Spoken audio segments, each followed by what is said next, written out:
Clark, step back, hits a three, and Mitchell knocks that one away. Canada's 31 looked gaudy, but 26 came before halftime.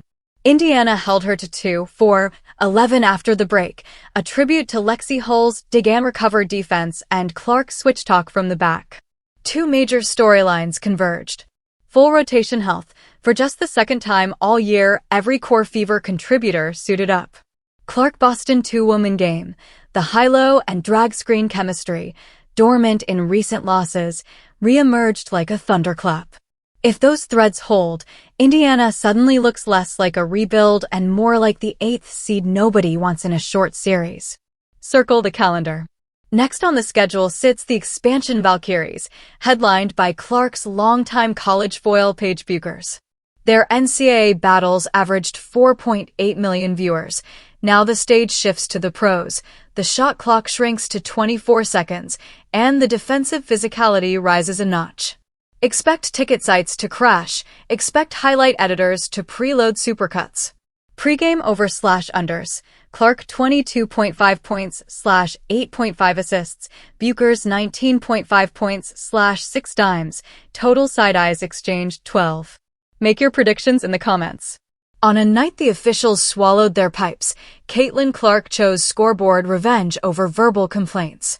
She turned raw frustration into controlled fury, scaling back her own shot total to manufacture easier looks for everyone else, then punctuated the last 6 minutes with bully drives that dared the refs to ignore contact again. Final tally: Fever 99, Dream 82, with Clark's fingerprints across every momentum swing. So answer this below. Did the missed calls light the fuse for Indiana's best second half of the season, or would the breakout have come once Coach White seeded the offense anyway? Smash subscribe, ring the bell, and keep the popcorn warm, because Clark Bueckers' Eye, Pro Edition tips in 72 hours, and if tonight proved anything, it's that Caitlain Clark doesn't need whistles to make arenas explode. See you then.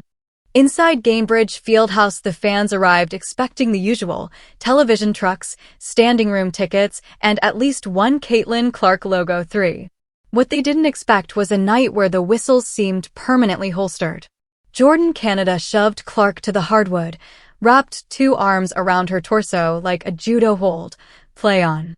Next trip, Canada raked Clark's forearm on a drive. Play on again. The scoreboard crew flashed a meme on the Jumbotron. "Are you serious right now, Bureau?" The crowd roared. Clark clenched her jaw, dusted herself off, and decided if the officials wouldn't call justice, she'd deliver it herself. 4 quarters later, the Fever walked out with a 99-82 win that felt louder than any 40-point explosion. Clark's line read only 12 points, yet her 9 assists and relentless tempo detonated a 59-point second half and, maybe more importantly, showed Indiana exactly what happens when she's handed the keys and trusted to steer through chaos. First possession, first shove.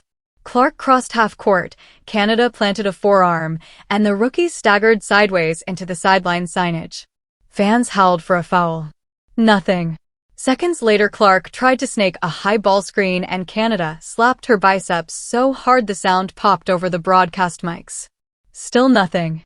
Clark's frustration simmered, but it boiled when the officials called a phantom touch against her at the other end. Brianna Jones missed a layup, felt the faintest brush on her back, and suddenly Clark had 2 fouls. She gestured in disbelief toward the scorer's table. Even television cameras caught her mouthing, "That's what you whistle?" With 3 minutes left in the quarter, the Fever already trailed, 23-17. Jordan Canada sensed blood. She splashed a left-wing 3, then bullied a downhill layup through contact. By the midpoint of quarter 2, she'd piled up 22 points on 8-4, 10 shooting, and a career-night threat hung overhead. Meanwhile, Indiana's offense wheezed, spacing stalled, secondary cuts floated instead of sliced, and Clark's rhythm looked jerky each time she shrugged off a missed call. The halftime horn sounded with the Dream up 45-40, Canada sitting on 26, and Fever fans muttering the fatal phrase that has plagued them all season: "Second half collapse incoming." Clark opened the second half like she'd internalized every shove. On Indiana's first set, she faked a pitchback, darted baseline, and kicked to the deep left corner. Net. Her first three. Crowd exhale.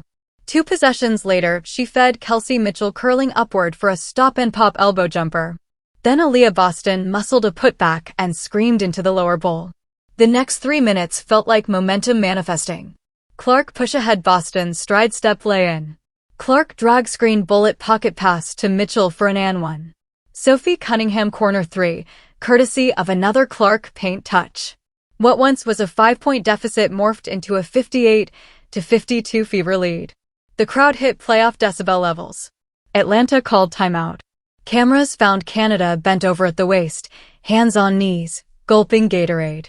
Late in the period, Clark put an exclamation slash through the paint, absorbing a shoulder from Cheyenne Parker and finishing the bump and bucket. She flexed once, nothing theatrical, just a quick forearm pop, and the third closed with Indiana suddenly in control, 70-65. In previous losses this season, the fourth quarter felt like a ghost. Turnovers, rushed pull-ups, blown assignments. Clark seemed determined to exorcise it. First possession of the final frame, she sized up Canada, lowered a shoulder, and bully dribbled her straight to the restricted circle for a left-hand finish. Then she turned conductor. 10:42, Clark eyes a trailing Sophie Cunningham, flips a no-look bounce behind her own back. Catch, layup. 9:58, Clark snatches a defensive rebound, pushes, and lofts a perfectly weighted lob to Boston in stride. 2 hands, easy bank. 8:01, seeing Dream Center Tina Charles switched onto guard Damaris Dantas, Clark motions everyone clear, floats an entry dime that yields an and one. 6:12, transition again, headman pass to Boston who never breaks stride, layup plus harm. By the time the scoreboard read 87-76, analyst Debbie Antonelli said what the crowd already knew, Caitlin's assist game is painting a masterpiece. The dream never cut it to single digits again. Clark exited at 1:23, hugged coach Stephanie White, and fist-bumped every teammate on the bench. Her final plus-minus, +17, the highest of any player on the floor. You can hand out 4 game balls here. Aaliyah Boston looked every inch the franchise cornerstone, 23 points, 11 boards, 9-4, 13 shooting, a smiling wrecking ball rolling down the middle lane. Kelsey Mitchell danced off pin-downs for 21 on 12 shots. Sophie Cunningham drilled 4 threes and yelled, "Let's go," loud enough to bounce off the fieldhouse ceiling. Even Lexi Hull flashed her Stanford cuts, slipping behind ball watchers for 8 critical points. Every one of those buckets traced back to Clark's tempo. When she accelerates in the first 3 seconds of the possession, defenders sprint back in panic and lose their weak side bearings. Indiana's mantra all night: ball pops, defense flops. Credit where due, Stephanie White has caught heat for crunch time play calling, but on this night, she tossed the clipboard halfway through the third and told Clark, "It's yours." The result, 59 points after halftime, speaks louder than any chalk diagram. White's postgame presser echoed the theme, "When the ball's popping, we're a hard cover." Caitlin's pace creates that. Lost in the euphoria is the officiating conversation. Clark absorbed at least 4 obvious hacks without a whistle. Her first personal on Brianna Jones will live on blooper reels. Social media clipped every angle. Hashtags #LetHerPlay and #FreeCC trended regionally. League officials will review, but Clark's own approach summed it up: scoreboard vengeance over microphone complaints.